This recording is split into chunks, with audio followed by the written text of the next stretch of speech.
Mereka tersenyum pada kami, tapi tidak semua dari mereka manusia. Kisah ini bermula di sebuah rumah yang jauh dari sanak saudara, di mana sebuah keluarga kecil sedang menjalani kehidupan mereka di luar negeri.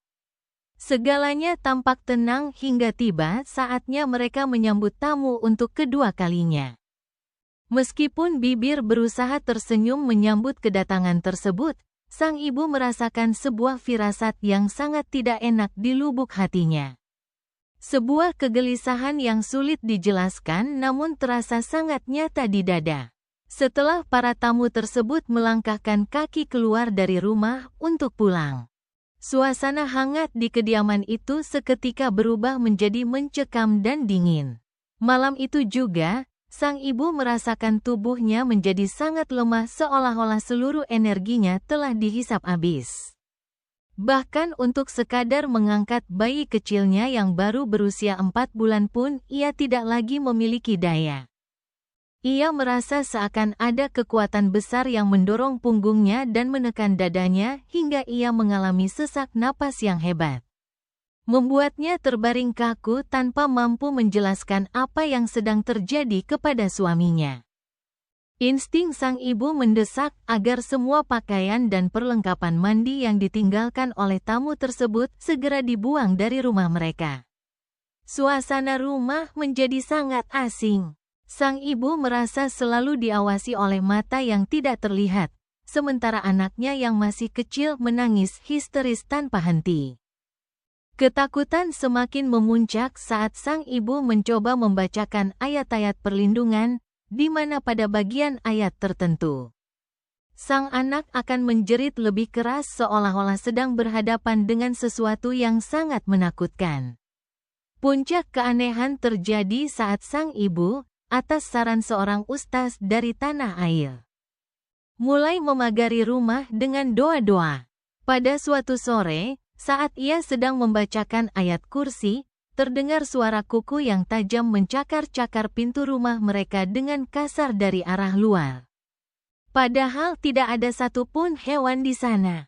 Malam harinya, ia mengalami fenomena ketindihan saat dalam keadaan sadar sepenuhnya. Ia tidak mampu berteriak meminta tolong kepada suaminya yang berada di sampingnya. Hanya isyarat mata yang penuh ketakutan yang bisa ia tunjukkan hingga akhirnya makhluk gaib tersebut melepaskan cengkeramannya. Ketegangan mencapai titik tertinggi ketika sang ibu teringat akan beberapa buah-buahan yang ditinggalkan oleh tamu mereka.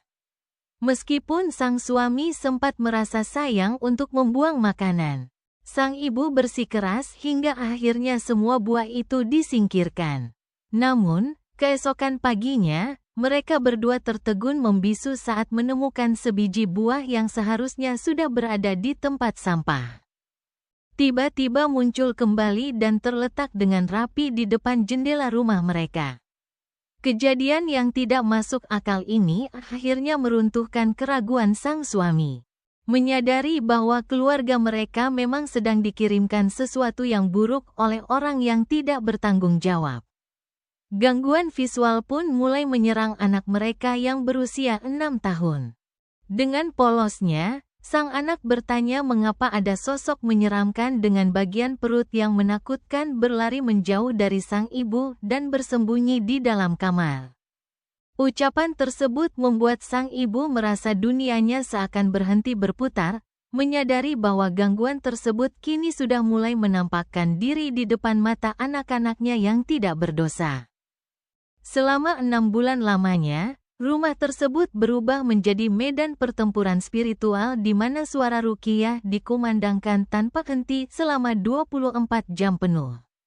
Sang ibu, dengan sisa-sisa kekuatannya, memutuskan untuk melakukan ruqyah mandiri meski ia harus berjuang melawan bisikan-bisikan jahat yang mencoba menjatuhkan mentalnya. Keajaiban demi keajaiban mulai muncul.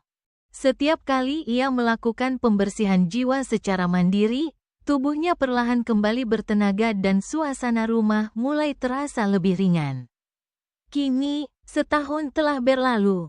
Dan sang ibu memilih untuk tetap berhati-hati dan menjaga jarak dari sosok yang ia yakini sebagai dalang di balik semua penderitaan ini. Ia belajar untuk melihat kebencian yang tersembunyi di balik kata-kata manis dan senyuman palsu.